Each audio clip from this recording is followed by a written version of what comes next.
आप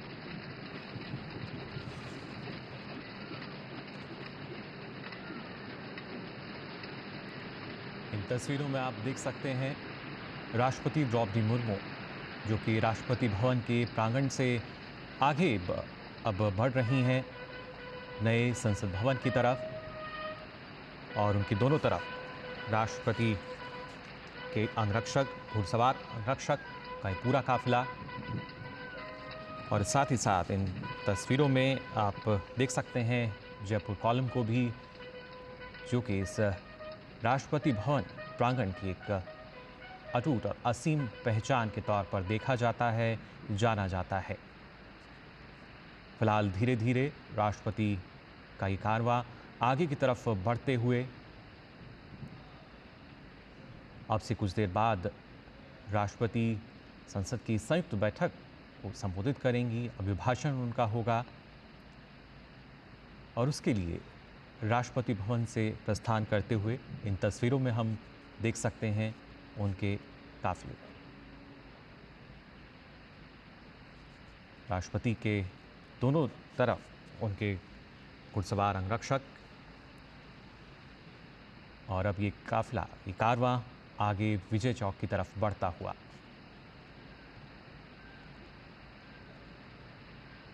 राष्ट्रपति भवन से कुछ दूरी पर नए संसद भवन, जहां अब से कुछ देर बाद पहुंचेंगी राष्ट्रपति द्रौपदी मुर्मू।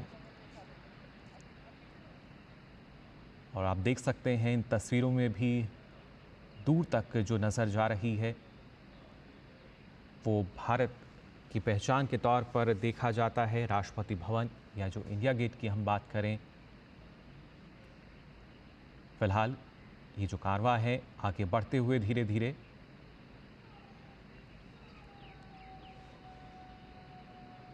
इन तस्वीरों में लगातार आपको हम दिखा रहे हैं कैसे राष्ट्रपति का जो कारवां है वो धीरे धीरे नए संसद भवन की तरफ बढ़ रहा है।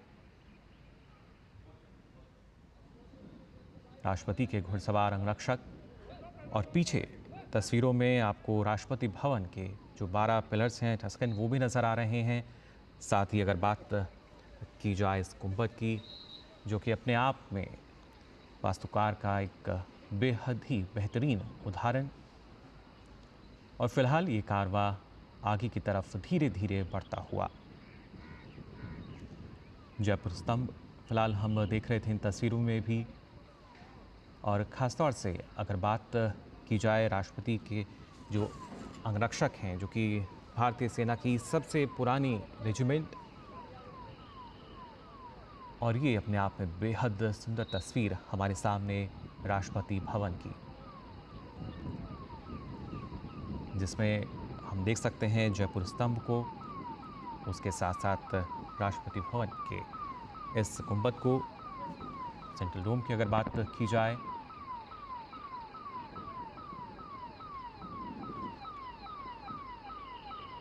धीरे धीरे ये जो कारवां है आगे बढ़ रहा है नए संसद भवन की तरफ। राष्ट्रपति द्रौपदी मुर्मू, हमने देखा जब राष्ट्रपति भवन से उन्होंने प्रस्थान किया, उससे पहले राष्ट्रपति के जो अंगरक्षक हैं उन्होंने राष्ट्र सैल्यूट उनको दिया। और फिर ये कारवां राष्ट्रपति भवन से बाहर आकर आगे की तरफ धीरे धीरे बढ़ता हुआ हम देख सकते हैं।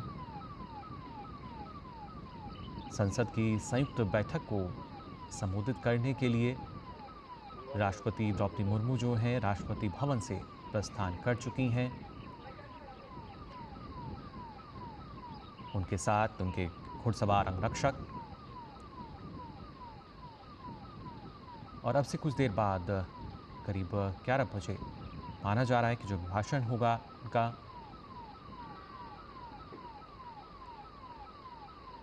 आप देख सकते हैं इन तस्वीरों में।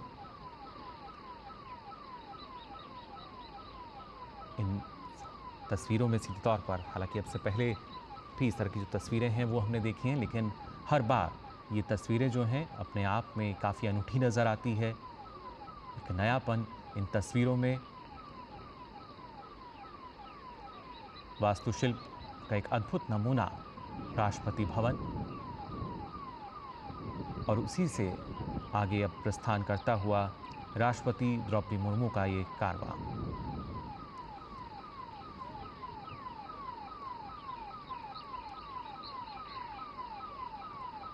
साथ ही साथ मौजूद हैं उनके जो अंगरक्षक हैं। और उससे पहले हमने देखा था जब राष्ट्रपति द्रौपदी मुर्मू जो राष्ट्रपति भवन की करीब 31 आलीशान सीढ़ियाँ हैं उनसे उतरते हुए, साथ में उनके सैन्य सचिव पीछे थे, जबकि एडीसी आगे चल रहे थे। और अब ये जो कारवां है लगातार आगे की ओर बढ़ रहा है, विजय चौक की तरफ और फिर नए संसद भवन की तरफ।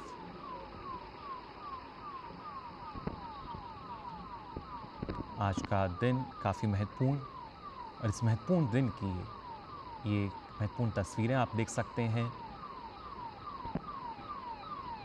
विजय चौक पर पहुंचा है राष्ट्रपति द्रौपदी मुर्मू का एक कारवां, जो कि अब लगातार आगे की ओर बढ़ रहा है। धीरे धीरे प्रस्थान राष्ट्रपति कर रही हैं नए संसद भवन की तरफ। अब से कुछ देर बाद उनका अभिभाषण होगा।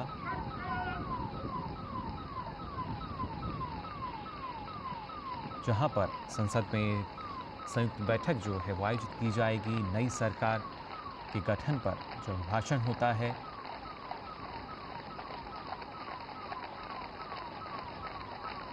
फिलहाल इन तस्वीरों में आप देख सकते हैं राष्ट्रपति द्रौपदी मुर्मू जो कि धीरे धीरे लगातार आगे बढ़ रही हैं नए संसद परिसर की तरफ।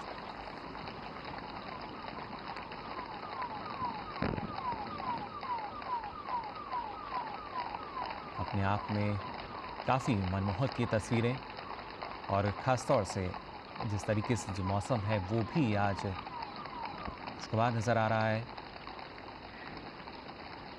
हालांकि जो देश की जनता है उनको इंतज़ार भी था कि राष्ट्रपति जब राष्ट्रपति भवन से प्रस्थान करेंगी तो क्या वो शाही बग्गी में नज़र आएंगी, लेकिन मौसम जिस तरह का है उसके चलते फिलहाल इन तस्वीरों में हम देख सकते हैं राष्ट्रपति द्रौपदी मुर्मू का जो कारवां है वो लगातार आगे बढ़ते हुए नए संसद भवन की तरफ। साथ ही राष्ट्रपति के घुड़सवार अंगरक्षक, जो कि भारतीय सेना की सबसे पुरानी रेजिमेंट, और ये तस्वीरों में आप देख सकते हैं अब से कुछ देर बाद अभिभाषण होगा उनका, यानी जो संयुक्त बैठक है वो होगी।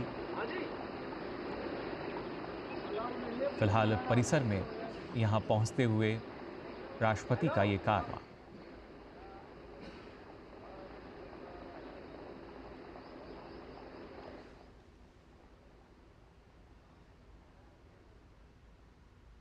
इन तस्वीरों में आप देख सकते हैं राष्ट्रपति भवन से जब प्रस्थान किया था, और अब संसद भवन में प्रवेश कर चुकी हैं। फिलहाल जो परिसर है इसमें राष्ट्रपति द्रौपदी मुर्मू।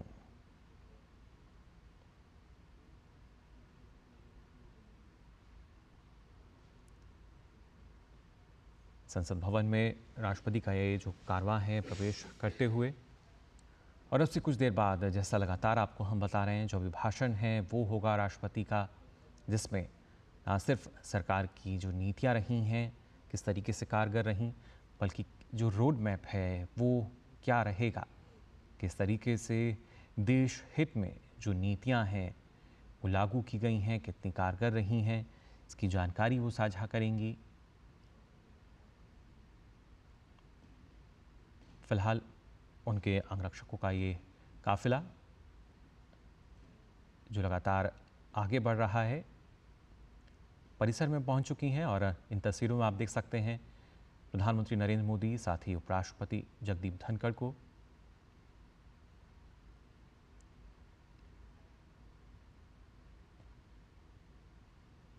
और अब राष्ट्रपति द्रौपदी मुर्मू भी संसद भवन परिसर में पहुंच चुकी हैं।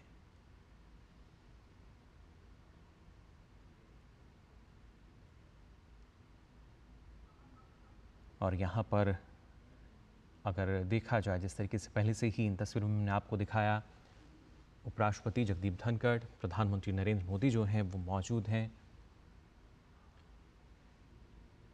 और इंतज़ार कर रहे हैं कि अब जो राष्ट्रपति हैं पहुंचेंगी यहाँ पर।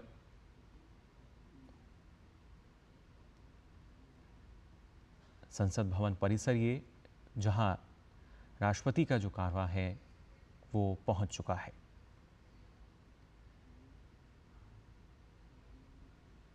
इन तस्वीरों में आप देख सकते हैं, सीधी तस्वीरें ये संसद भवन परिसर की, जहां पहुंच चुकी हैं राष्ट्रपति द्रौपदी मुर्मू।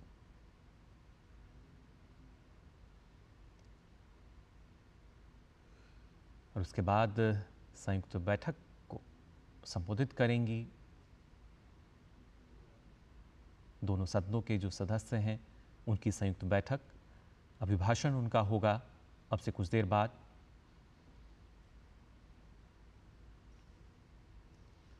और जब हम बात करते हैं हमारे देश की, खासतौर से ना सिर्फ संस्कृति विरासत, बल्कि उनमें से ये एक झलक फिलहाल हम देख भी पा रहे हैं। जो राष्ट्रपति का काफिला है वो अब फिलहाल संसद भवन परिसर में है।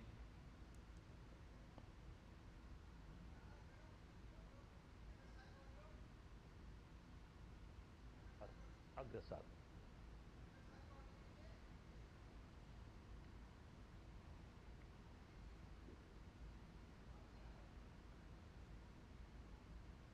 ये राष्ट्रपति का वाहन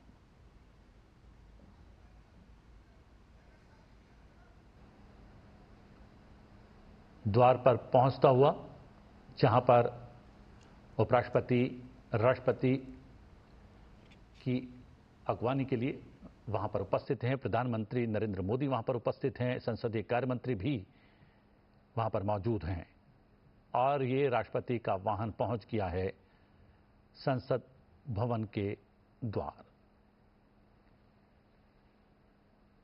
सीधी तस्वीरें आप देख सकते हैं, संसद भवन के गज द्वार से सीधी तस्वीरें अपने टेलीविजन स्क्रीन पर संसद टीवी के माध्यम से राष्ट्रपति पहुंच गई हैं।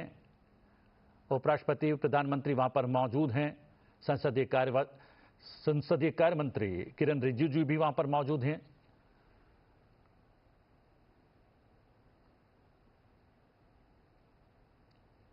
और राष्ट्रपति अपने वाहन से बाहर आए। उपराष्ट्रपति, प्रधानमंत्री, लोकसभा अध्यक्ष ने उनका स्वागत किया। गार्ड ऑफ ऑनर दिया जाता हुआ राष्ट्रपति द्रौपदी मुर्मू को।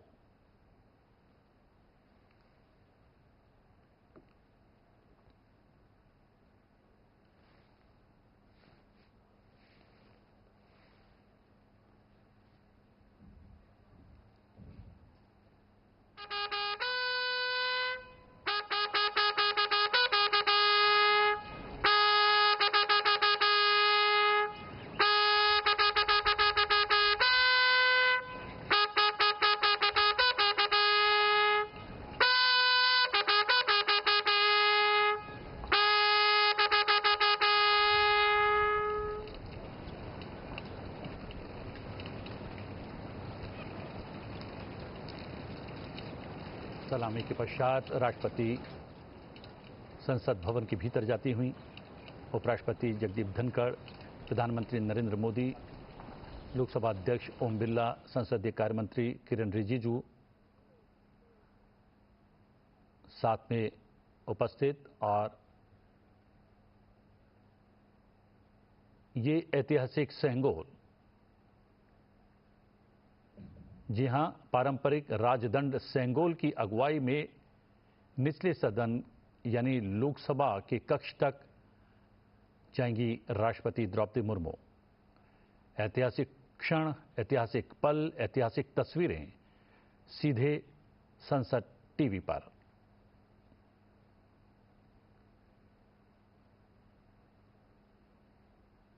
जी हां, पारंपरिक राजदंड सेंगोल की अगुवाई में निचले सदन के कक्ष तक बढ़ती हुई राष्ट्रपति द्रौपदी मुर्मू, साथ में उपराष्ट्रपति जगदीप धनखड़, लोकसभा अध्यक्ष ओम बिरला, प्रधानमंत्री नरेंद्र मोदी, दोनों सदनों के महासचिव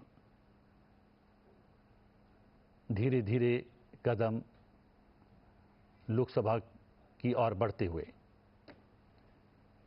पारंपरिक राजदंड सेंगोल की अगुवाई में निचले सदन के कक्ष तक पहुंचती हुई राष्ट्रपति द्रौपदी मुर्मू, आप देख सकते हैं उपराष्ट्रपति, लोकसभा अध्यक्ष, प्रधानमंत्री, संसदीय कार्य मंत्री किरण रिजिजू। महामहिम राष्ट्रपति जी,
माननीय सदस्यगण, मैं 18वें लोकसभा के सभी नवनिर्वाचित सदस्यों को बहुत बहुत बधाई और शुभकामनाएं देती हूँ। आप सभी यहाँ देश के मतदाताओं का विश्वास जीतकर आए हैं। देश सेवा और जन सेवा का ये सौभाग्य बहुत कम लोगों को मिलता है। मुझे पूरा विश्वास है आप राष्ट्र प्रथम की भावना के साथ अपना दायित्व निभाएंगे, 140 करोड़ देशवासियों की आकांक्षाओं की पूर्ति का माध्यम बनेंगे। मैं श्री ओम बिरला जी को लोकसभा के अध्यक्ष की गौरवपूर्ण भूमिका के निर्वहन के लिए शुभकामनाएं देती हूँ। उनके पास सार्वजनिक जीवन का बहुत व्यापक अनुभव है। मुझे विश्वास है कि वे लोकतांत्रिक परंपराओं को अपने कौशल से नई ऊंचाई से देने में सफल होंगे। माननीय सदस्यगण, मैं आज कोटि कोटि देशवासियों को की तरफ से भारत के चुनाव आयोग का भी आभार व्यक्त करती हूँ। ये दुनिया का सबसे बड़ा चुनाव था। करीब 64 करोड़ मतदाताओं ने उत्साह और उमंग के साथ अपना कर्तव्य निभाया है। इस बार भी महिलाओं ने बढ़ चढ़कर मतदान में हिस्सा लिया है। इस चुनाव की बहुत सुखद तस्वीर जम्मू कश्मीर में भी सामने आए हैं। कश्मीर घाटी में वोटिंग के अनेक दशकों के रिकॉर्ड टूटे हैं। बीते 4 दशकों में कश्मीर में हमने बंद और हड़ताल के बीच कम मतदान का दौर ही देखा था। भारत के दुश्मन इसको वैश्विक मंचों पर जम्मू कश्मीर की राय के रूप में दुष्प्रचारित करते रहे, लेकिन इस बार कश्मीर घाटी ने देश और दुनिया में ऐसे हार ताकत को करारा जवाब दिया है। पहली बार इस लोकसभा चुनाव में घर पर जाकर भी मतदान कराया गया है। मैं लोकसभा चुनाव से जुड़ी हर कर्मी को सराहना करती हूं और अभिनंदन करती हूं। माननीय सदस्यगण, 2024 के लोकसभा चुनाव की चर्चा आज पूरी दुनिया में हो रही है। दुनिया देख रही है कि भारत के लोगों में लगातार तीसरी बार स्थिर और स्पष्ट बहुमत की सरकार बनाई है।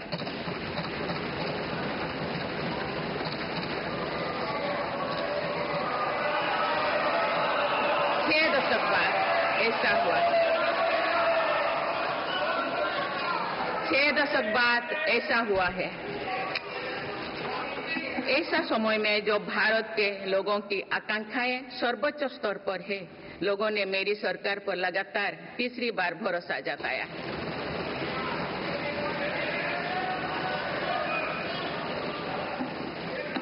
भारत के लोगों को ये पूर्ण विश्वास है कि उनकी आकांक्षाएं सिर्फ मेरी सरकार ही पूरा कर सकती है। इसलिए 2024 का ये चुनाव नीति, नियत, निष्ठा और निर्णयों पर विश्वास का चुनाव रहा है।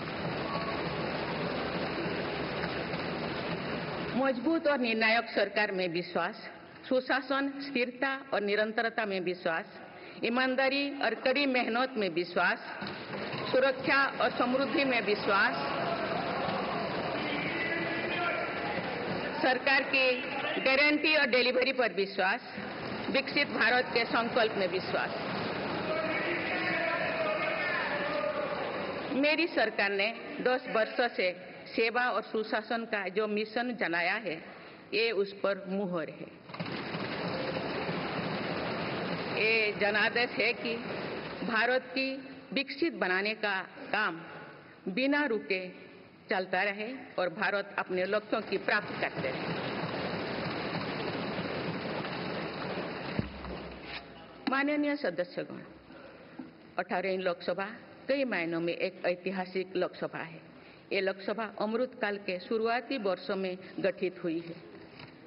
ये लोकसभा देश के संविधान को अपनाने के 75वें वर्ष की भी साक्षी बनेगी।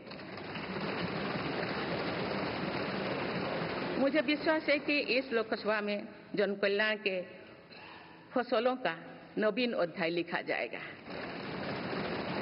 आगामी सत्र में मेरी सरकार अपने इस कार्यकाल का पहला बजट पेश करने जा रही है। ये बजट सरकार की दूरगामी नीतियों और फ्यूचरिस्टिक विजन का एक प्रभावी दस्तावेज होगा। इस बजट में बड़े आर्थिक और सामाजिक निर्णयों के साथ ही अनेक ऐतिहासिक कदम भी देखने को मिलेंगे। भारत के तेज विकास की जन आकांक्षाओं का पूरा करने के लिए रिफॉर्म्स की गति अब और तेज की जाएगी। मेरी सरकार का मत है कि दुनिया भर में निवेशकों को आकर्षित करने के लिए राज्यों में स्वस्थ स्पर्धा हो। यही कॉम्पिटिटिव कोऑपरेटिव फेडरलिज्म की सच्ची स्पिरिट है। राज्यों के विकास से देश का विकास, इसी भावना के साथ हम आगे बढ़ते रहेंगे। माननीय सदस्यगण, रिफॉर्म, परफॉर्म और ट्रांसफॉर्म के संकल्प ने आज भारत को दुनिया की सबसे तेजी से बढ़ने वाली अर्थव्यवस्था बना दिया है। 10 साल में भारत 11वें नंबर की अर्थव्यवस्था से ऊपर उठकर 5वें नंबर पर पहुंचा है। साल 2021 से लेकर साल 2024 के बीच भारत में औसतन 8% की रफ्तार से विकास किया है और ये ग्रोथ सामान्य समय में नहीं हुई है। बीती वर्षों में हमने 100 साल की सबसे बड़ी आपात देखी। वैश्विक महामारी के कालखंड और विश्व के अलग अलग कोने में चल रही संघर्षों के बावजूद भारत ने ये विकास दर हासिल की है। ये बीते 10 साल के रिफॉर्म्स और राष्ट्रहित में के लिए किए गए फैसला के कारण संभव है। आज भारत अकेले ही दुनिया की ग्रोथ में 15% का योगदान दे रही है। अब मेरी सरकार भारत को विश्व की तीसरे नंबर की इकोनॉमी बनाने में जुटी हुई है। इस लक्ष्य की प्राप्ति विकसित भारत की नींव को भी मजबूत करने में के काम करेगी। माननीय सदस्यगण, मेरी सरकार अर्थव्यवस्था के तीनों स्तंभों मैन्युफैक्चरिंग, सर्विसेज और एग्रीकल्चर को बराबर महत्व दे रही है। पीएलआई स्कीम्स और ईज ऑफ डूइंग बिजनेस से बड़े पैमाने पर निवेश और रोजगार के अवसर बढ़ रही है। पारंपरिक सेक्टर्स के साथ साथ सनराइज सेक्टर्स को भी मिशन मोड पर बढ़ावा दिया जा रहा है। चाहे सेमीकंडक्टर हो या सोलर हो, चाहे इलेक्ट्रिक व्हीकल हो या इलेक्ट्रॉनिक्स गुड्स हो, चाहे ग्रीन हाइड्रोजन हो या बैटरीज हो, चाहे एयरक्राफ्ट कैरियर्स हो या फाइटर जेट्स हो, भारत इन सब सेक्टर्स में अपना विस्तार कर रहा है। लॉजिस्टिक्स कॉस्ट को कम करने के लिए भी मेरी सरकार लगातार प्रयास कर रही है। सरकार सर्विस सेक्टर को भी मजबूत करने में जुटे हैं। आज आईटी से लेकर टूरिज्म तक, हेल्थ से लेकर वेलनेस तक हर सेक्टर में भारत लीडर बन रहा है और इससे बड़ी संख्या में रोजगार और स्वरोजगार के नए मौके बन रहे हैं। माननीय सदस्यगण, पिछले 10 वर्षों में मेरी सरकार द्वारा ग्रामीण अर्थव्यवस्था के हर पहलू पर बहुत जोर दिया गया है। गांव में कृषि आधारित उद्योगों, डेयरी और फिशरीज आधारित उद्योगों का विस्तार किया जा रहा है। इसमें भी सहकारिता को प्राथमिकता दी गई है। सरकार किसानों उत्पाद संघ, एफपीओ और फैक्स जैसे सरकारी संगठनों का एक बड़ा नेटवर्क बना रही है। छोटे किसानों की बड़ी समस्या भंडारण से जुड़े होती है, इसलिए मेरी सरकार ने सहकारिता क्षेत्र में दुनिया की सबसे बड़ी भंडारण योजना पर काम शुरू कर चुकी है। किसान अपने छोटे खर्चे पूरे करने के लिए इसके लिए पीएम किसान सम्मान निधि के तहत उन्हें 3,20,000 करोड़ रुपये से ज्यादा राशि दे सकते। मेरी सरकार के नए कार्यकाल के शुरुआत दिनों से ही किसानों को 20,000 करोड़ रुपया से अधिक की राशि ट्रांसफर की जा चुकी है। सरकार ने खरीफ फसलों के लिए एमएसपी में भी रिकॉर्ड वृद्धि की है। माननीय सदस्यगण, आज का भारत अपनी वर्तमान जरूरतों को ध्यान में रखते हुए अपनी कृषि व्यवस्था में बदलाव कर रहा है। हम ज़्यादा से ज़्यादा आत्मनिर्भर हो और ज़्यादा से ज़्यादा निर्यात से किसानों की आमदनी बढ़े, इस सोच के साथ नीतियां बनाई गई है, निर्णय लिए गए हैं। जैसे भारत दलहन और तिलहन में दूसरे देशों पर निर्भरता कम करने के लिए देश के किसानों को हर संभव मदद दे रहे हैं। ग्लोबल मार्केट में किस तरह के फूड प्रोडक्ट की डिमांड ज़्यादा है, इसके आधार पर नई रणनीति बनाई जा रही है। आजकल ऑर्गेनिक उत्पादों को लेकर दुनिया में डिमांड तेजी से बढ़ रही है। भारत के किसानों के पास इस डिमांड को पूरा करने के पूरा भरपूर क्षमता है। इसलिए सरकार प्राकृतिक खेती और इससे जुड़ी उत्पादों की सप्लाई चेन को सशक्त कर रही है। ऐसे प्रयासों से किसानों का खेती पर होने वाला खर्च भी कम होगा और उनकी आय भी और बढ़ेगी। माननीय सदस्यगण, आज का भारत दुनिया की चुनौतियां बढ़ाने के लिए नहीं, बल्कि दुनिया को समाधान देने के लिए माना जाता है।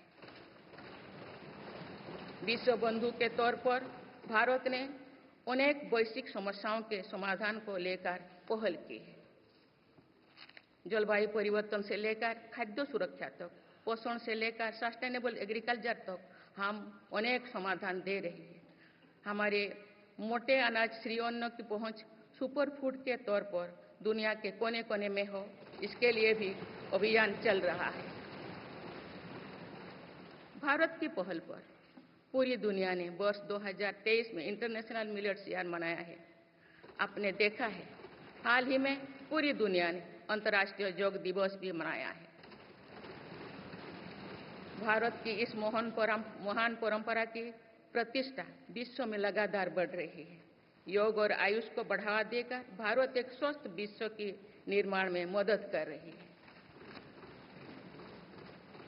मेरी सरकार ने रिन्यूएबल एनर्जी क्षमता भी कई गुना बढ़ाई है। हम जलवायु से जुड़े लक्ष्यों को निर्धारित समय से पहले प्राप्त करने की दिशा दिखा रहा है। नेट जीरो के लिए आज भारत के प्रयास कई दूसरे देशों को प्रेरित कर रहे हैं। इंटरनेशनल सोलर अलायंस जैसे पहल पर आज रिकॉर्ड संख्या में दुनिया के देश हमारे साथ जुड़े हैं। माननीय सदस्यगण, आने वाला समय ग्रीन एरा यानी हरित युग का है। मेरी सरकार इसके लिए भी हर जरूरी कदम उठा रही है। हम हरित उद्योगों पर निवेश बढ़ा रहे हैं, जिससे ग्रीन जॉब्स भी बढ़े हैं। ग्रीन एनर्जी हो या फिर ग्रीन मोबिलिटी, हर मोर्चे पर हम बड़े लक्ष्यों के साथ काम कर रहे हैं। मेरी सरकार अपने शहरों को दुनिया के बेहतरीन लिविंग स्पेस बनाने के लिए भी प्रतिबद्ध है। प्रदूषण से मुक्त, साफ सुथरे और सुविधा युक्त शहरों में रहना भारत के नागरिकों का हक है। विशेष रूप से छोटी शहरें और कस्बे में बीते 10 वर्षों से अभूतपूर्व निवेश किया गया है।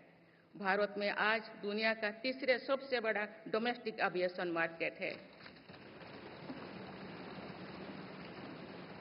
अप्रैल 2014 में भारत में सिर्फ 209 एयरलाइन रूट्स थे। अप्रैल 2024 में इनकी संख्या बढ़कर 605 हो गया है।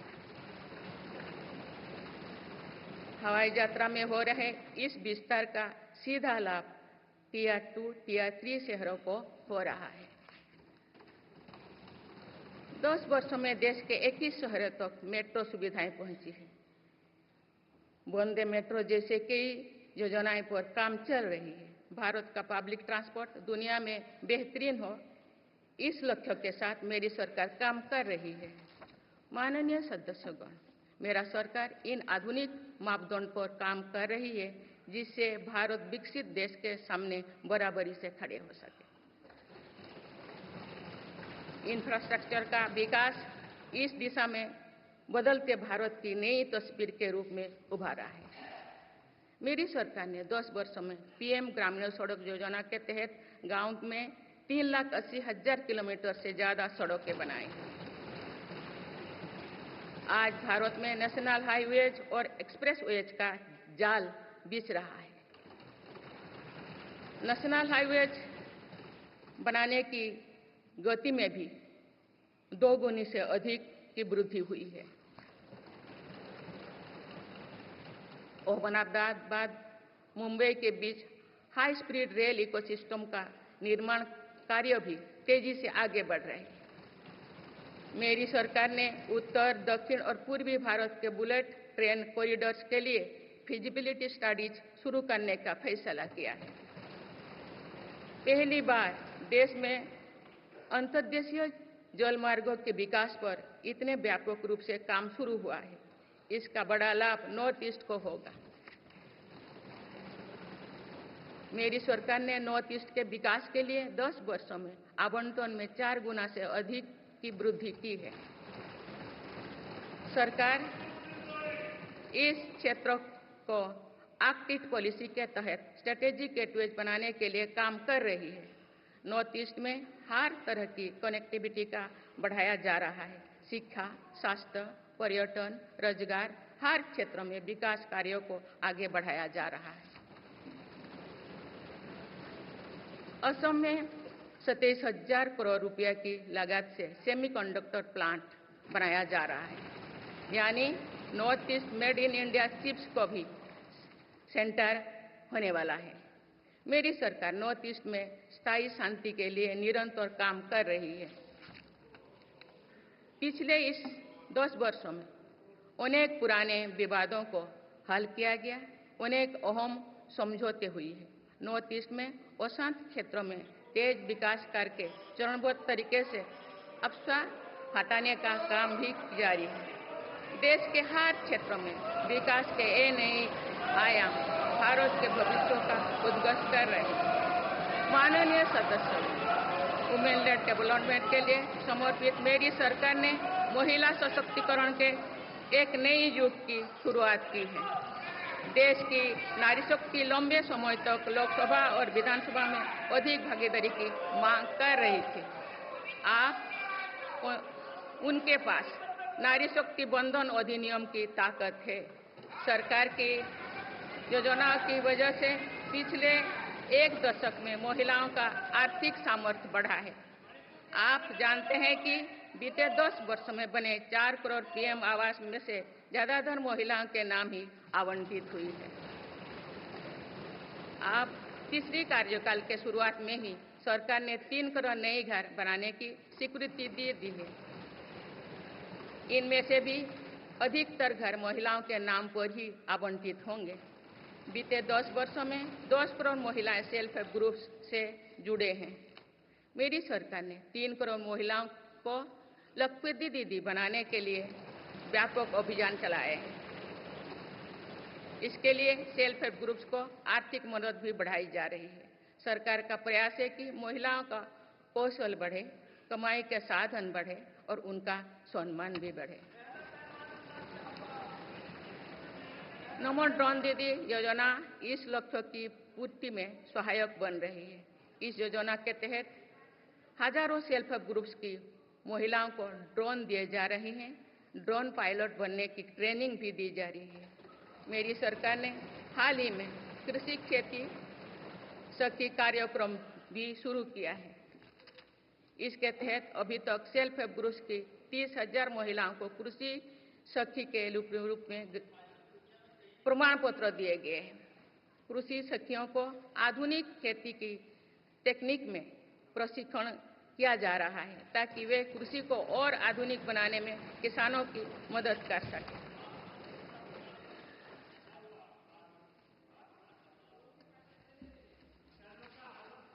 माननीय सदस्यगण, मेरी सरकार का ये भी प्रयास है कि महिलाएं अधिक से अधिक बचत कर सकें। बैंक खातों में जमा राशि पर बेटियों को ज्यादा ब्याज देने वाला सुकन्या समृद्धि योजना की लोकप्रियता से हम परिचित हैं। मुफ्त राशन और सस्ते गैस सिलेंडर की योजना से महिलाओं को बहुत लाभ हो रहा है।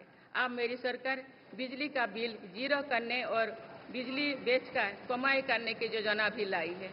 पीएम सूर्यघर मुफ्त बिजली योजना के तहत घर की छत पर सोलर पैनल लगाए जा रहे हैं। इसके लिए मेरी सरकार प्रति परिवार 78,000 रुपया तक की मदद कर रही है। इतने कम समय में 1 करोड़ से ज्यादा परिवार इन योजना में रजिस्टर कर चुके हैं। जिन घरों में सोलर पैनल लग चुके हैं, अब वहां बिजली का बिल जीरो हो गया है। माननीय सदस्यगण, विकसित भारत का निर्माण तभी संभव है जब देश के गरीब, युवा, नारी शक्ति और किसान सशक्त होंगे। इसलिए मेरी सरकार की योजनाओं में सर्वोच्च प्राथमिकता इन्हीं 4 स्तंभों को दी जा रही है। हमारी कोशिश इन तक हर सरकारी योजना का लाभ पहुंचाने की है और यही सैचुरेशन को की अप्रोच भी है। जो भारत इस इच्छा शक्ति के साथ काम कर रही है कि सरकारी योजना से एक भी व्यक्ति छूटे नहीं, तो इसका लाभ सभी को होता है। सरकार की योजनाओं एवं सैचुरेशन अप्रोच के कारण ही 10 वर्षों में 25 करोड़ भारतीय गरीबी से बाहर निकले हैं। इसमें अनुसूचित जाति, अनुसूचित जनजाति, पिछले वर्ग, हर समाज, हर क्षेत्र के परिवार है। 10 वर्षों में लास्ट माइल डिलीवरी पर फोकस ने इन वर्गों का जीवन बदल दिया है। विशेषकर आदिवासी समाज में ये बदलाव और भी स्पष्ट नजर आ रहा है।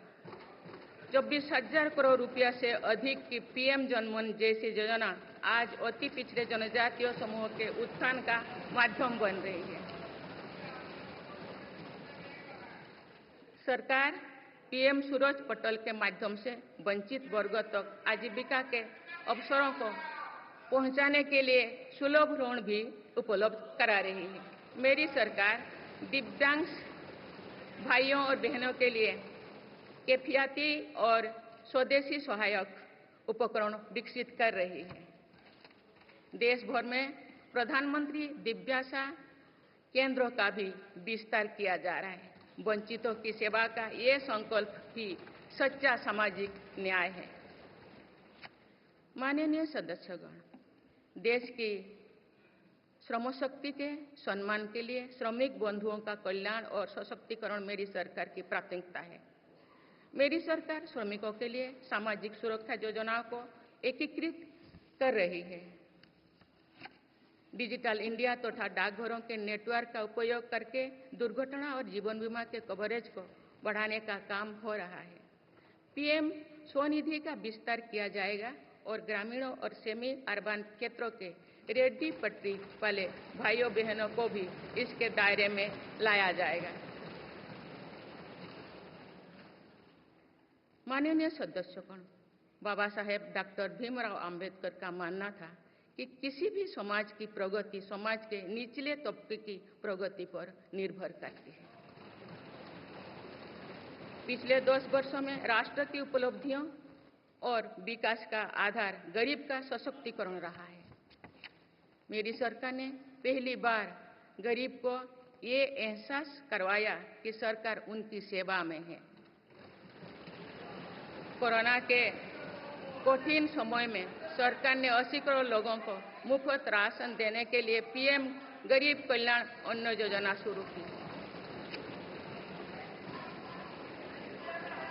इस योजना का लाभ उन परिवारों को भी मिल रहा है जो गरीबी से बाहर निकले हैं, ताकि उनके कदम वापस पीछे ना जाए। स्वच्छ भारत अभियान में भी गरीब के जीवन की गरिमा से लेकर उसके स्वास्थ्य तक का राष्ट्रीय महत्व का विषय बनाया है। पहली बार देश में करोड़ों गरीबों के लिए शौचालय बनाया गया है।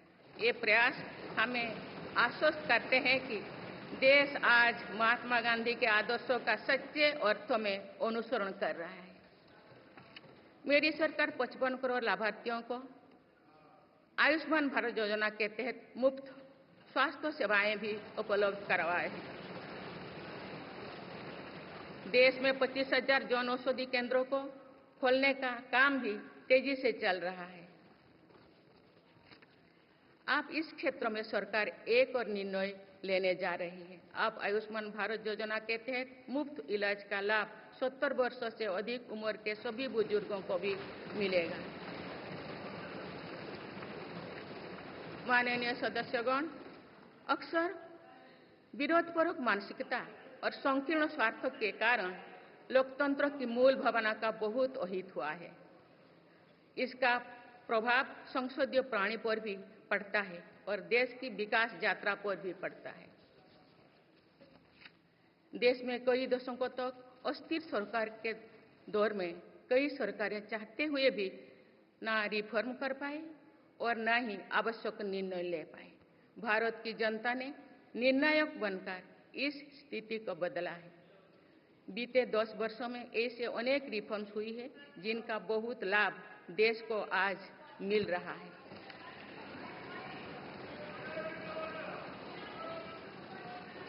जब ये रिफॉर्म्स किए जा रहे थे तो भी इनका विरोध किया गया था। नकारात्मकता फैसले की कोशिश की गई थी, लेकिन ये सारे रिफॉर्म्स समय की कसौटी पर खरे साबित हुए हैं। 2 साल पहले भारत के बैंकिंग सेक्टर को डूबने से बचाने के लिए सरकार ने बैंकिंग रिफॉर्म्स किए, आईबीसी जैसी कानून बनाए। आज इन्हीं रिफॉर्म्स ने भारत के बैंकिंग सेक्टर को दुनिया के सबसे मजबूत बैंकिंग सेक्टर में से एक बना लिया है। हमारे सार्वजनिक क्षेत्रों के बैंक आज मजबूत और लाभदायक है। सार्वजनिक क्षेत्रों के बैंकों के लाभ 2023-24 में 1.4 लाख करोड़ रुपये को पार कर गया, जो पिछले वर्षों की तुलना में 35% अधिक है। हमारे बैंकों की मजबूती उन्हीं ऋण आधार का विस्तार करने और राष्ट्र के आर्थिक विकास में योगदान करने के लिए सक्षम बनाती है। सरकारी बैंकों का एनपीए भी लगातार कम हो रही है। आज एसबीआई रिकॉर्ड मुनाफे पर है। आज एलआईसी पहले से कहीं अधिक मजबूत है। आज एचएएल भी देश की डिफेंस इंडस्ट्री को ताकत दे रही है। आज जीएसटी भारत की इकोनॉमी को फॉर्मलाइज करने का, व्यापार कारोबार को आसान बनाने का माध्यम बना रहे हैं। अप्रैल महीने में पहली बार जीएसटी कलेक्शन ने 2 लाख करोड़ रुपए का स्तर पार कर गया है। इससे राज्यों की आर्थिक ताकत भी बढ़ी है। डिजिटल इंडिया और डिजिटल पेमेंट्स के प्रति भी आज पूरा विश्व आकर्षित हो रही है। माननीय सदस्यगण, एक सशक्त भारत के लिए हमारे सैन्य बलों में आधुनिकता जरूरी है। युद्ध की स्थिति में हम सर्वश्रेष्ठ रहें, इसके लिए सेनाओं में रिफॉर्म की प्रक्रिया निरंतर जारी रहनी चाहिए। इसी सोच के साथ मेरी सरकार ने बीते 10 वर्षों में डिफेंस सेक्टर में अनेक रिफॉर्म्स किए हैं। जीडीएस जैसे रिफॉर्म्स ने हमारी सेनाओं को नई मजबूती दी है। मेरी सरकार ने डिफेंस सेक्टर को आत्मनिर्भर बनाने के कई महत्वपूर्ण कदम उठाए हैं। ऑर्डिनेंस फैक्ट्रीज के रिफॉर्म से डिफेंस सेक्टर को बहुत लाभ हुआ है। 40 से अधिक ऑर्डिनेंस फैक्ट्रीज को 7 निगमों में संगठित करने से उनकी क्षमता और दक्षता दोनों बढ़ी है। ऐसे ही रिफॉर्म्स के कारण भारत आज 1 लाख करोड़ रुपए से अधिक की डिफेंस मैन्युफैक्चरिंग कर रहा है। पिछले एक दशक में हमारे डिफेंस एक्सपोर्ट 18 गुना अधिक होकर 21,000 करोड़ रुपया तक पहुंच चुका है। फिलीपींस के साथ ब्रह्मास मिसाइल का रक्षा सौदा डिफेंस एक्सपोर्ट के क्षेत्र में भारत की पहचान मजबूत कर रहा है। सरकार ने युवाओं और उनके स्टार्टअप्स को बढ़ावा देकर आत्मनिर्भर डिफेंस सेक्टर की मजबूत नींव तैयार की है। मेरी सरकार उत्तर प्रदेश और तमिलनाडु में 2 डिफेंस कॉरिडोर्स भी विकसित कर रही है। हम सभी के लिए एक खुशी की बात है कि पिछले वर्ष हमारी सैन्य जरूरतों की लगभग 70% खरीद भारतीय उद्योगों से ही की गई है। हमारी सेनाओं ने 500 से अधिक सैन्य साजो सामान को विदेशों में नहीं मंगाना तय किया है। ये सभी हथियार और उपकरण अब सिर्फ भारतीय कंपनियों से ही खरीद की जाएगी। मेरी सरकार ने सैनिकों के हितों को भी हमेशा प्राथमिकता दी है। तभी 4 दशक के बाद 1 रैंक 1 पेंशन को लागू किया गया है। इसके तहत अब तक 1,20,000 करोड़ रुपया दिए जा चुके हैं। शहीद सैनिकों के सम्मान के लिए सरकार ने कर्तव्य पथ के एक छोर पर नेशनल वॉर मेमोरियल की स्थापना भी की है। ये प्रयास केवल वीर जवानों के प्रति कृतज्ञ राष्ट्र का नमन ही नहीं है, बल्कि राष्ट्र प्रथम की अनवरत प्रेरणा का स्रोत भी है। माननीय सदस्यगण, मेरी सरकार देश के हर युवा को बड़े सपने देखने और उन्हें साकार करने के लिए जरूरी माहौल बनाने में जुटी है। बीते 10 वर्षों में ऐसे हर अवरोध को हटाया गया है जिसके कारण युवाओं को परेशानी थी। पहले अपने ही प्रमाण पत्रों को अटेस्ट करने के लिए युवाओं को भटकना पड़ता था। अब युवा सेल्फ अटेस्टेड करने का काम कर रहे हैं। केंद्र सरकार की ग्रुप सी, ग्रुप डी भर्तियों से इंटरव्यू को खत्म किया गया है। पहले जो विद्यार्थी सिर्फ भारतीय भाषा में पढ़ाई करते थे, उनके साथ अन्याय की जाती थी। मेरी सरकार ने नई राष्ट्रीय शिक्षा नीति लागू कर इस अन्याय को दूर करने के लिए कदम उठाए हैं। युवाओं को अब भारतीय भाषा में इंजीनियरिंग की पढ़ाई का विकल्प भी मिला है। विगत 10 वर्ष में देश में 7 नई IIT, 16 ट्रिपल IIT, 7 IIM, 15 नए एम्स, 315 मेडिकल कॉलेज और 390 विश्वविद्यालय स्थापित किया गया है। मेरी सरकार इन संस्थानों को और मजबूत बनाकर आवश्यकता के अनुसार इनकी संस्था को भी बढ़ाएंगे। सरकार एक डिजिटल विश्वविद्यालय बनाने की दिशा में भी काम कर रही है। अटल टिंकरिंग लैब्स, स्टार्टअप इंडिया और स्टैंडअप इंडिया जैसे अभियान हमारे युवाओं का सामर्थ्य बढ़ा रहे हैं। इन्हीं प्रयासों से आज भारत दुनिया का तीसरा सबसे बड़ा स्टार्टअप इकोसिस्टम बन चुका है। माननीय सदस्यगण, सरकार का ये निरंतर प्रयास है कि देश के युवाओं को अपनी प्रतिभा दिखाने का उचित अवसर मिले। सरकारी भर्ती हो या फिर परीक्षाएं, सुनिए, परीक्षाएं किसी भी कारण से इनमें रुकावट आए, ये उचित नहीं है। इनमें शुचिता और पारदर्शिता बहुत जरूरी है।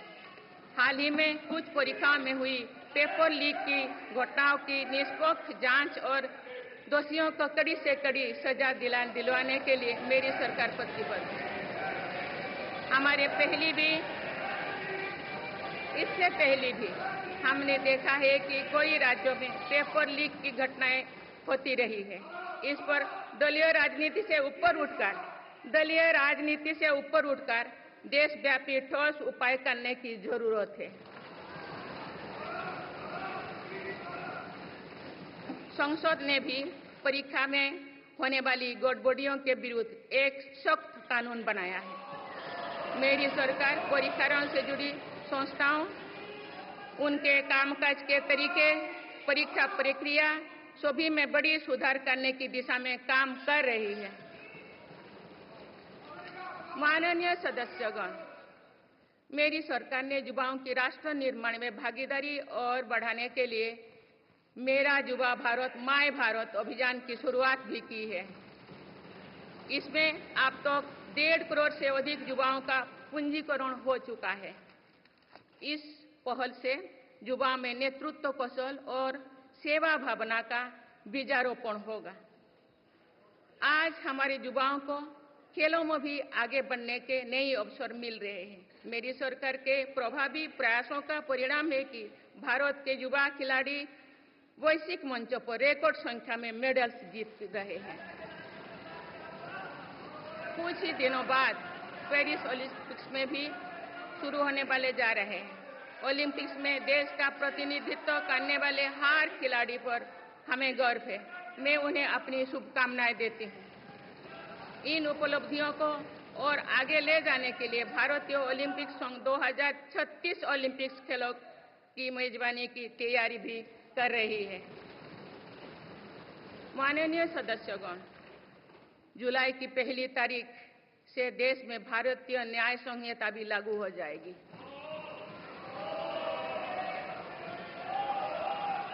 अंग्रेजी राज में गुलामों को दौड़ देने की मानसिकता थी। दुर्भाग्य से आजादी के अनेक दशकों तक गुलामी के दौर की यही दंड व्यवस्था चलती रही।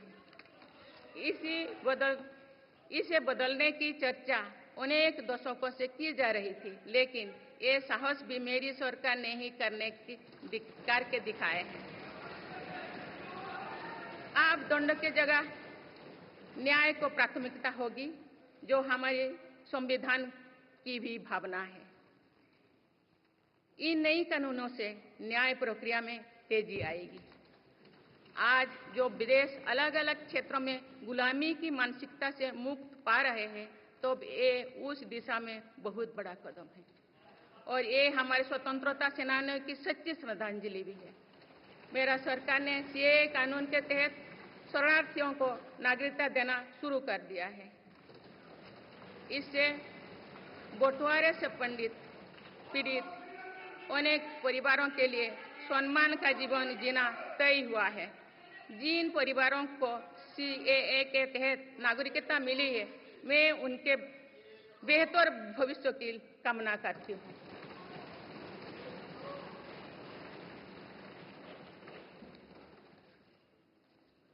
माननीय सदस्यगण, मेरी सरकार भविष्य निर्माण के प्रयासों के साथ ही भारतीय संस्कृति के वैभव और विरासत को फिर से स्थापित कर रही है। हाल में नालंदा यूनिवर्सिटी के भव्य कैंपस के रूप में इसमें एक नया अध्याय जुड़ा है। नालंदा सिर्फ एक यूनिवर्सिटी मात्र नहीं थी, बल्कि ये वैश्विक ज्ञान केंद्र के रूप में भारत के गौरवशाली अतीत का प्रमाण थी। मुझे विश्वास है कि नई नालंदा यूनिवर्सिटी भारत को ग्लोबल नॉलेज हब बनाने में सहायक सिद्ध होगी। मेरी सरकार का ये प्रयास है कि भावी पीढ़ियों को हजारों वर्षों की हमारी विरासत प्रेरणा देती है। इसलिए पूरे देश में तीर्थस्थलों को, आस्था और आध्यात्म के केंद्रों को सजाया संवारा जा रहा है। माननीय सदस्यगण, मेरी सरकार विकास के साथ ही विरासत पर भी उतना ही गर्व करते हुए काम कर रही है। विरासत पर गर्व का ये संकल्प आज अनुसूचित जाति, अनुसूचित जनजाति, वंचित वर्ग और सर्व समाज के गौरव का प्रतीक बन रहा है। मेरी सरकार ने भगवान बिरसा मुंडा के जन्म दिवस को जनजातीय गौरव दिवस के रूप में मनाने की शुरुआत की है। अब अगले वर्ष भगवान बिरसा मुंडा की 150वीं जयंती के पूरे देश में धूमधाम से मनाया जाएगा। देश रानी दुर्गावती की 500वीं जयंती को भी व्यापक स्तर पर मना रहा है। पिछले महीने ही देश ने रानी अहिल्याबाई होलकर की 300वीं जयंती का साल भर चलने वाला महोत्सव भी शुरू किया गया है। इससे पहले सरकार गुरु नानक देव जी का 550वां और गुरु गोविंद सिंह जी का 350वां प्रकाश पर्व भी धूमधाम से मना चुके हैं। एक भारत श्रेष्ठ भारत के भाव से काशी तमिल संगमम, सौराष्ट्र तमिल संगमम जैसी उत्सवों की परिपाटी भी मेरी ही सरकार ने शुरू की है। इन आयोजनों से हमारी नई पीढ़ियों को राष्ट्र निर्माण की प्रेरणा मिलती है और राष्ट्र पर गौरव का भाव और मजबूत होता है। माननीय सदस्यगण, हमारी सफलताएं हमारी साझी धरोहर है, इसीलिए उन्हें अपनाने में संकोच नहीं, स्वाभिमान होना चाहिए। आज अनेक सेक्टर्स में भारत बहुत अच्छा प्रदर्शन कर रहा है। ये उपलब्धियां हमें हमारी प्रगति और सफलताओं पर गर्व करने की अपार अवसर देती है। जो भारत डिजिटल पेमेंट्स के मामले में दुनिया में अच्छा प्रदर्शन करता है, तो हमें गर्व होना चाहिए। जो भारत के वैज्ञानिक चंद्रयान को चंद्रमा के दक्षिणी ध्रुव पर सफलता से उतारते हैं, तो हमें गर्व होना चाहिए। जो भारत दुनिया की सबसे तेज बढ़ती इकोनॉमी बनता है, तो हमें गर्व होना चाहिए। जो भारत इतना बड़ा चुनाव अभियान बिना बड़ी हिंसा और अराजकता से पूरा कराए, तो भी हमें गर्व होना चाहिए। आज पूरा विश्व हमें मदर ऑफ डेमोक्रेसी के रूप में सम्मान देता है। भारत के लोगों ने हमेशा लोकतंत्र के प्रति अपना पूर्ण विश्वास प्रकट किया है। चुनाव से जुड़ी संस्थाओं पर पूरा भरोसा जताया है। स्वस्थ लोकतंत्र को बनाए रखने के लिए हमें इस विश्वास को सहेज कर रखना है, इसकी रक्षा भी करना है। हमें याद रखना होगा, लोकतांत्रिक संस्थाओं और चुनावी प्रक्रिया पर लोगों के विश्वास को चोट पहुंचाना उसी डाल को काटना जैसे जिस पर हम सब बैठे हैं। हमारे लोकतंत्रों की विश्वसनीयता को ठेस पहुंचाने की हर कोशिश की सामूहिक आलोचना होना चाहिए। हम सभी को वो दौर याद है जो बैलेट पेपर छीन लिया जाता था, लूट लिया जाता था। मतदान प्रक्रिया को सुरक्षित बनाने के लिए ईवीएम को अपनाने का फैसला किया गया था। पिछले कई दशकों में ईवीएम में सुप्रीम कोर्ट से लेकर जनता की अदालत तक हर कसौटी को पार किया है। माननीय सदस्यगण, मैं आप सभी सदस्यों से अपनी कुछ और चिंताएं भी साझा करना चाहती हूँ। मैं चाहूंगी कि आप सभी इन विषयों पर चिंतन मनन करके इन विषयों पर ठोस और सकारात्मक परिणाम देश को दें। आज की संचार क्रांति के युग है। मैं विघटनकारी ताकतें लोकतंत्र को कमजोर करने और समाज में दरार डालने की साजिश रच रहे हैं। ये ताकतें देश के भीतर भी है और देश के बाहर भी संचालित हो रहे हैं। इसके द्वारा अफवाह फैलाने का, जनता को भ्रम में डालने का, मिस इन्फॉर्मेशन का सहारा लिया जा रहा है। इस स्थिति को ऐसे ही बेरोक-टोक नहीं चलने दिया जा सकता है। आज के समय में टेक्नोलॉजी हर दिन और उन्नत हो रही है। ऐसे में मानवता के विरुद्ध इनका गलत उपयोग बहुत घातक है। भारत ने विश्व मंच पर भी इन चिंताओं को प्रकट किया है और एक ग्लोबल फ्रेमवर्क की वकालत की है। हम सभी का दायित्व है कि इन प्रवृत्ति को रोकें, इस चुनौती से निपटने के लिए नए रास्ते खोजें। माननीय सदस्यगण, 21वीं सदी के इस तीसरे दशक में आज ग्लोबल ऑर्डर एक नया शक्ल ले रहा है। मेरी सरकार के प्रयासों से आज भारत विश्व बंधु के रूप में दुनिया को नया भरोसा दे रही है। मानव केंद्रित अप्रोच रखने की वजह से भारत आज किसी भी संकट के समय फास्ट रेस्पॉन्डर और ग्लोबल साउथ की बुलंद आवाज बना है। कोरोना का महासंकट हो, भूकंप जैसी कोई त्रासदी हो या फिर युद्धों की स्थितियां, भारत मानवता को बचाने में आगे रहा है। भारत को देखने का विश्व का नजरिया कैसे बदला है, ये इटाली में हुई G7 समिट में भी हम सभी ने अनुभव किया है। भारत ने अपनी G20 अध्यक्षता के दौरान भी विश्व को अनेक मुद्दों पर एकजुट किया है। भारत की अध्यक्षता के दौरान ही अफ्रीकन यूनियन को G20 का स्थायी सदस्य बनाया गया है। इससे अफ्रीका महाद्वीप के साथ साथ पूरे ग्लोबल साउथ का भरोसा मजबूत हुआ है। नेबरहुड फास्ट पॉलिसी में चलते हुए भारत ने पड़ोसी देशों के साथ अपने रिश्तों को मजबूत किया है। 7 पड़ोसी देशों के नेताओं का 9 जून को केंद्रीय मंत्रिपरिषद के शपथ ग्रहण समारोह में भाग लेना मेरी सरकार की इस प्राथमिकता दर्शाते हैं। भारत सबका साथ सबका विकास की भावना के साथ इंडो पैसिफिक क्षेत्र के देश के साथ भी सहयोग बढ़ा रही है। पूर्वी एशिया हो या फिर मिडिल ईस्ट और यूरोप, मेरी सरकार कनेक्टिविटी पर बहुल बल दे रही है। भारत के विजन ने ही India Middle East Europe economic corridor को आकार देना शुरू किया है। ये कॉरिडोर 21वीं सदी के सबसे बड़ी गेम चेंजर में एक सिद्ध होगा।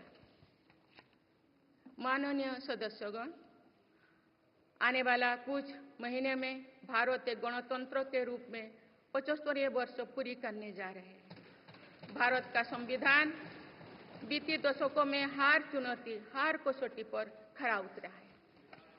जब संविधान बन रहा था तो भी दुनिया में ऐसे ताकतें थे जो भारत के असफल होने की कामना कर रही थी। देश में संविधान लागू होने के बाद भी संविधान पर अनेक बार हमले हुए हैं। आज 27 जून है। 25 जून 1975 को लागू हुआ आपातकाल संविधान पर सीधे हमले का सबसे बड़ा और काला अध्याय था।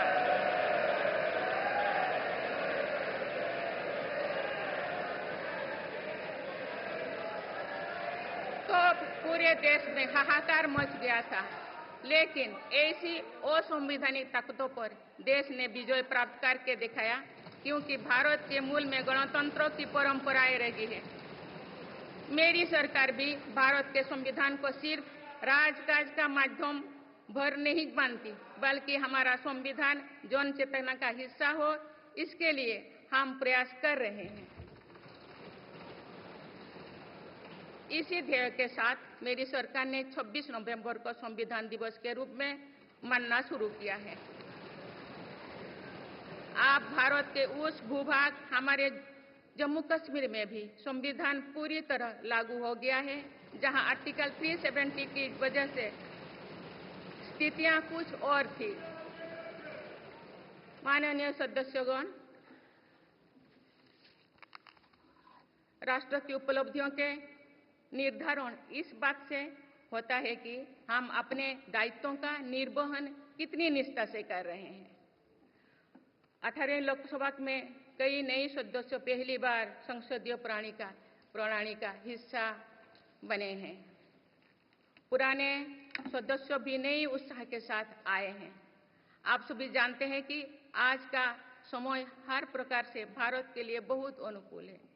आने वाले वर्षों में भारत की सरकार और संसद का क्या निर्णय लेती है, क्या नीतियां बनाती है, इस पर पूरा विश्व की नजर है। इस अनुकूल समय का अधिक से अधिक लाभ देश को मिले, ये दायित्व सरकार के साथ साथ संसद के हर सदस्यों का भी होना चाहिए। पिछले 10 वर्षों में जो रिफॉर्म्स हुई है, जो नया आत्मविश्वास देश में आया है, इससे हम विकसित भारत बनाने के लिए नई गति प्राप्त कर चुके हैं।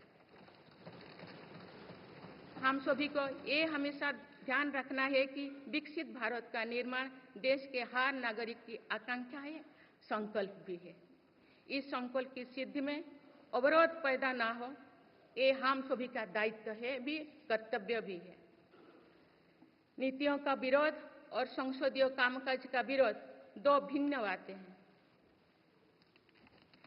जब संसद सुचारू रूप से चलती है, जब यहाँ स्वस्थ चर्चा परिचर्चा होती है, जब दूरगामी निर्णय होते हैं, तब लोगों का विश्वास सिर्फ सरकार ही नहीं, पूरी व्यवस्था पर बनता है।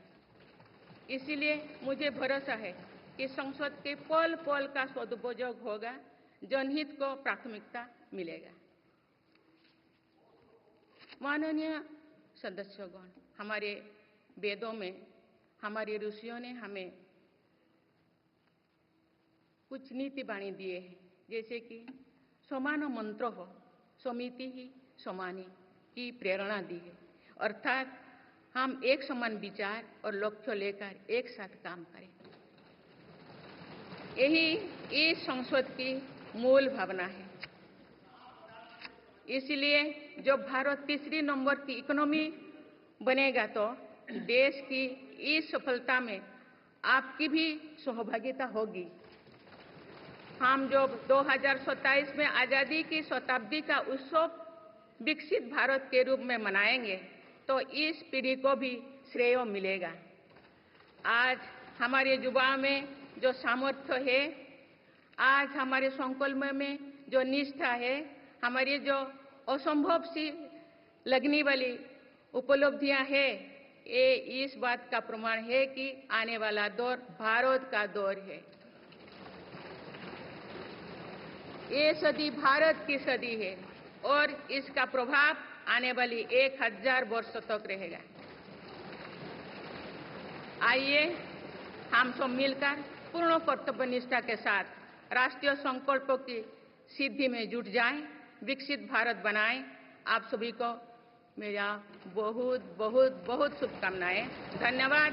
जय हिंद, जय Bharat.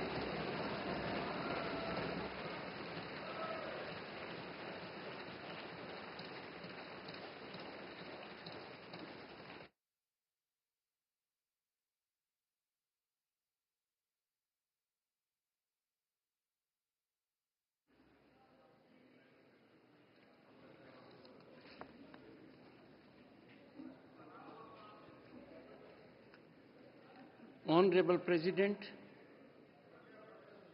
honorable members, I seek to read some parts from the English version of Honorable President's address, and the rest may be considered as read. Honorable members, I extend my heartiest congratulations and best wishes to all the newly elected members of the 18th Lok Sabha. I wish Shri Om Birla Ji the very best for performing his exalted role as the Speaker of the Lok Sabha.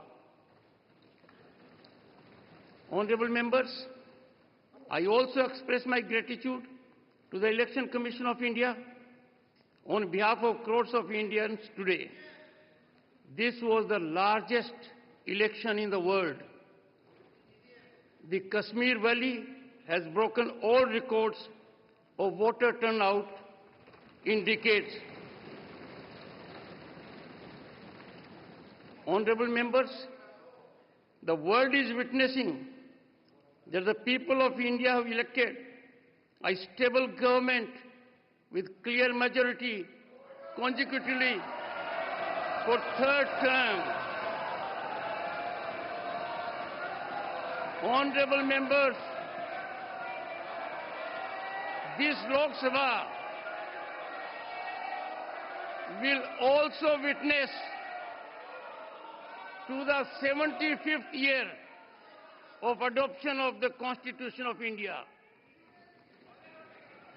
Honorable members, the resolve to perform, reform and transform has made India the fastest growing economy in the world today. In 10 years, India has risen to become the 5th largest economy from being an 11th ranked economy.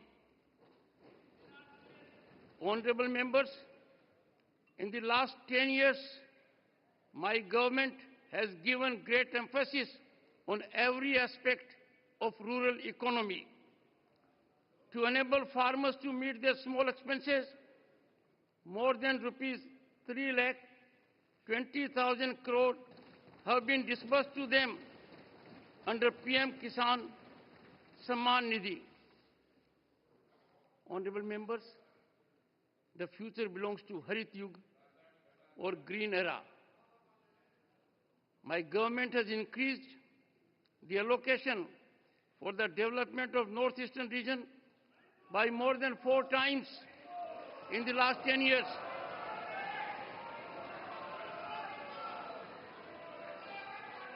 The government is working to make this region a strategic gateway under its Act East policy. Honorable members, my government, which is committed to women-led development, has started a new era of women empowerment. Today, they stand empowered by the enactment of Nari Shakti Vandan Adhiniyam. Honorable members, Baba Sahib Dr. Bhimrao Ambedkar said, I quote, "Progress of any society depends on the progress of the poorest sections of the society," unquote. Empowerment of the poor has been at the foundation of the achievements and progress of the nation in last 10 years. Honorable members, often due to adversarial mindset and narrow selfishness, the basic spirit of democracy has been greatly undermined. It affects the parliamentary system as well as development journey of the nation. The people of India have now changed this situation by their decisive mandate. Honorable members, modernization of our armed forces is essential for a strong India. In the last decade, our defense exports have increased more than 18 times to the level of rupees 21,000 crore. Honorable members, for further increasing the participation of youth in the nation building, my government has launched Mera Yuva Bharat campaign. So far, more than 1.5 crore youth have registered for it. Today, our youth is getting new opportunities to move forward in sports as well. Due to effective efforts of my government, young Indian players are winning a record number of medals at global platforms. Honorable members, the Bharatiya Nyaya Samhita will come into force in the country from 1st of July. During the British regime, there was a mindset to punish the subjects. Now justice will get priority over punishment, which also conforms to the spirit of our Constitution. These new laws will speed up the judicial process. My government has started granting citizenship to refugees under the CA. Honorable members, the global order is taking a new shape in the third decade of 21st century. The way the world now reviews India was evident during the G7 summit held in Italy. India has brought the world together on various issues during her G20 presidency. Honorable members, in the ensuing few months, India is going to complete 75 years as a republic. The Constitution of India has stood up to every challenge and every test in the past decades. Even when the Constitution was in the making, there were forces in the world who wished India to fail. Even after the Constitution came into force, it was attacked many times. Today is 27th June. Imposition of emergency on 25th June 1975 was the biggest and darkest chapter of direct attack on the Constitution. The entire country felt outraged, but the country emerged victorious over such unconstitutional forces, as the traditions of the Republic lie at the core of India. My government also does not consider the Constitution of India as just a medium of governance. Rather, we are making efforts to ensure that our Constitution becomes a part of public consciousness. Now, the Constitution has also come into force fully in that part of India, our Jammu and Kashmir, where conditions were different due to Article 370. Honorable members, we all need to always remember that making India a developed nation is the aspiration and resolve of every citizen of the country. It is the responsibility of all of us to ensure that no obstacles come in the way of achieving this resolution. Opposition of policies and obstruction of parliamentary functioning are two different things. When Parliament conducts business smoothly, when healthy deliberations take place here, when far-reaching decisions are taken, then the people repose confidence not only in the government, but also in the entire system. Therefore, I am confident that every moment of Parliament will be fully utilized. Public interest will be given priority. Honorable members, this century is India's century, and its impact will last for 1,000 years to come. Let us all together, with full devotion to our duties, get actively involved in fulfilling national resolutions and make India a developed nation. Best wishes to all of you. Thank you. Jai Hind, Jai Bharat.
Draupadi Murmu का अभिभाषण समाप्त हो गया है। उन्होंने राज्यसभा लोकसभा के संयुक्त बैठक को संबोधित किया। 18वीं लोकसभा का ये उनका पहला अभिभाषण था। पारंपरिक सेंगोल के साथ उनका आगमन हुआ था और पवित्र पारंपरिक सेंगोल के साथ सदन से रवाना होती हुई राष्ट्रपति द्रौपदी मुर्मू, उपराष्ट्रपति, राज्यसभा सभापति जगदीप धनखड़, लोकसभा अध्यक्ष ओम बिरला, साथ में प्रधानमंत्री नरेंद्र मोदी, संसदीय कार्य मंत्री भी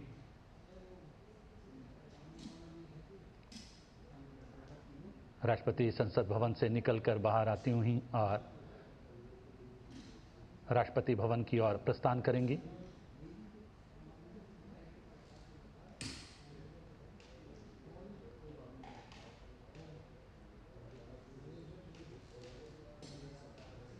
आगे आगे पारंपरिक पवित्र सेंगोल, राष्ट्रपति के अंगरक्षक राष्ट्रपति द्रौपदी मुर्मू, उपराष्ट्रपति और राज्यसभा सभापति जगदीप धनखड़, लोकसभा अध्यक्ष ओम बिरला, प्रधानमंत्री नरेंद्र मोदी और संसदीय कार्य मंत्री और दोनों सदनों के सेक्रेटरी जनरल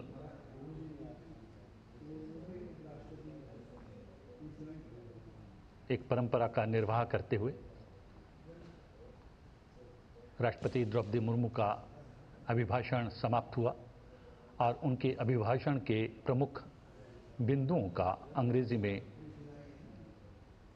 उपराष्ट्रपति जगदीप धनखड़ ने अनुवाद सदन के भीतर प्रस्तुत किया। राष्ट्रपति द्रौपदी मुर्मू अपने वाहन की ओर जाने से पूर्व एक बार फिर से सलामी ग्रहण करेंगी।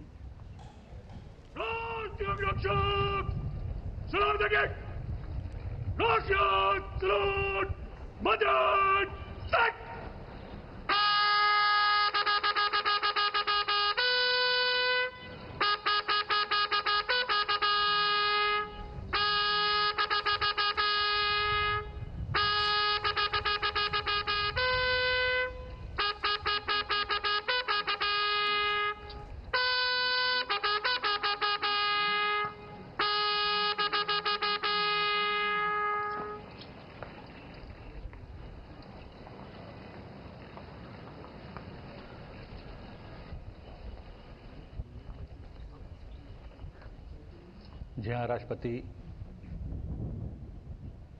संसद भवन से निकली, सलामी ग्रहण की और अपने वाहन में जाती हुई और एक बार फिर से राष्ट्रपति का कारवां संसद भवन से निकलकर पहुंचेगा राष्ट्रपति भवन।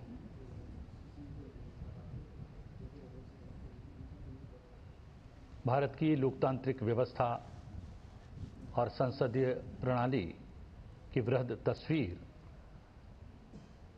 आप अपने टेलीविजन स्क्रीन पर देख रहे होंगे।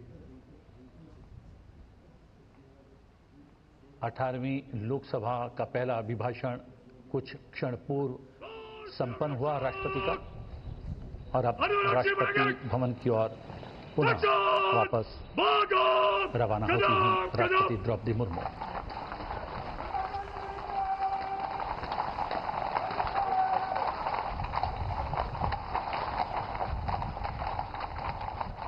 घोड़ों की टाप आपको सुनाई दे रही होगी।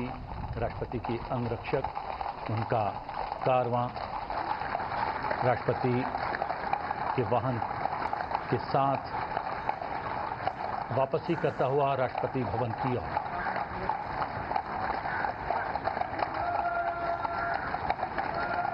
आज राष्ट्रपति द्रौपदी मुर्मू ने अभिभाषण दिया, राज्यसभा और लोकसभा के संयुक्त सत्र को संबोधित किया, जिसमें उन्होंने नवनिर्वाचित सरकार की प्राथमिकताओं को सामने रखा गत 10 वर्षों में क्या कुछ किया है एनडीए सरकार ने, उसको एक बार दोहराया और सरकार के संकल्प को भी बताया कि राष्ट्र निर्माण के लिए क्या कुछ सरकार अपने 5 वर्ष के इस नए कार्यकाल में करने वाली है। राष्ट्रपति के पश्चात उपराष्ट्रपति भी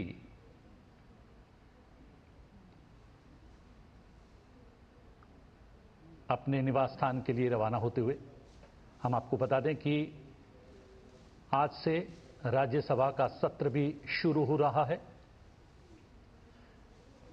और अब से कुछ देर पश्चात जब राज्यसभा की कार्रवाई शुरू होगी वो आप संसद टीवी पर लाइव देख पाएंगे।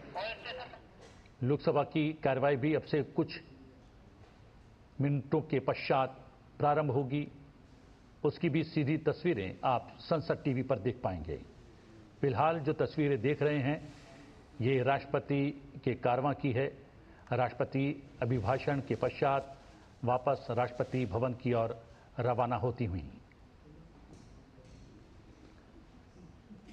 18वीं लोकसभा का पहला अभिभाषण अब से कुछ क्षण पूर्व संपन्न हुआ राष्ट्रपति द्रौपदी मुर्मू का। राष्ट्रपति द्रौपदी मुर्मू के अभिभाषण के मुख्य अंशों, मुख्य बिंदुओं को अंग्रेजी में उपराष्ट्रपति राज्यसभा सभापति जगदीप धनखड़ ने सदन के भीतर प्रस्तुत किया और संसद भवन से दूर जाता हुआ राष्ट्रपति का ये कारवां, जैसा कि हमने आपको पूर्व में ही इंगित किया था, आज राजधानी दिल्ली में जमकर बादल बरसे हैं।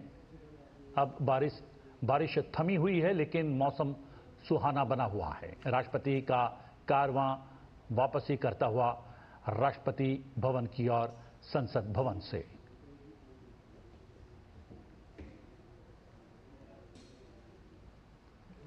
राष्ट्रपति ने अपने अभिभाषण में नवनिर्वाचित सरकार की प्राथमिकताओं को सामने रखा, सरकार का संकल्प दोहराया,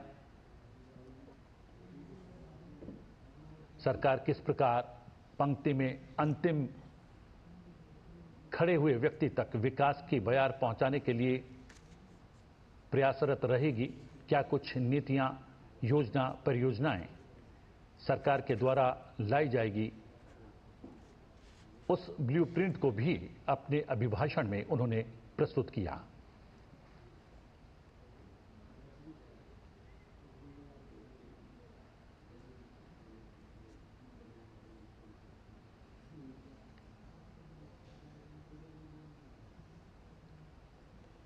राष्ट्रपति का कारवां संसद भवन प्रांगण से निकलता हुआ, दूर जाता हुआ संसद भवन से और नजदीक पहुंचता हुआ राष्ट्रपति भवन के।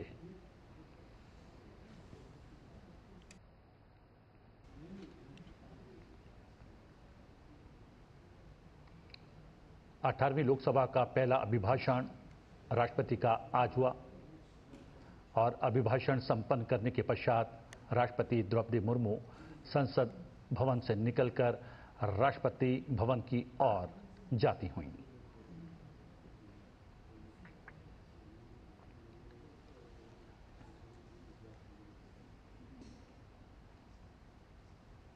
जहां राष्ट्रपति ने अपने अभिभाषण में राज्यसभा और लोकसभा की संयुक्त बैठक, तो सीधे तौर पर ये तस्वीरें आपने देखी जहां पे फिलहाल जो राष्ट्रपति थी उन्होंने प्रस्थान किया संसद भवन से।